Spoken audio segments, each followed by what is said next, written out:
Ngayong araw nga pala na 'to, naisipan naming gupitan ng aming prinsesa. Ayan, sabi ko sa kanya, 'wag siyang makulit kasi baka matanggal ko yung kanyang pilik mata. Ayan, kita niyo naman kahit tagilid na, sige pagupit pa din siya. Kasi may usapan kami dito, makakapanood siya do'n sa PlayStation 5 namin kapag nagpagupit na siya.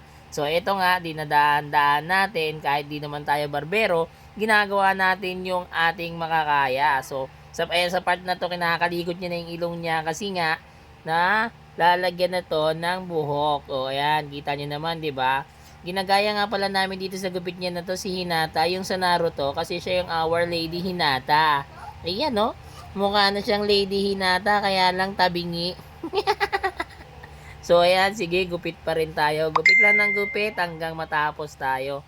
Ayan, pagagandahin natin yung ating nag-iisang prinsesa. Ayan, buti na nga lang napakamasunurin nga pala ng batang to. Kasi pag sinabi kong huwag siyang gagalaw, don't move, talagang di siya gagalaw. Kasi nga natatakot din siya baka magupit. Pero ayan, talaga nangangati na siya kasi nga nalalagyan na siya ng mga buhok sa kanyang mukha. Pero syempre, ito tuloy-tuloy pa rin tayo. Pagagandahin natin. Nakita niyo, di ba nakakangiti pa siya kahit hindi pa napantay yung buhok niya, mukha ng bunot. So ayan, tara, pagandahin lang natin ang pagandahin ng ating prinsesa. Ayan, no, kasi nga excited na siyang manood dun sa PS5. Gustong-gusto niya na manood. Kaya ayan, di siya gumagalaw. Talagang let's go daw. Good na good yan para sa kanya. So ikaw, gusto mo rin magpagupit? Tara, gupitan kita. Gusto mo?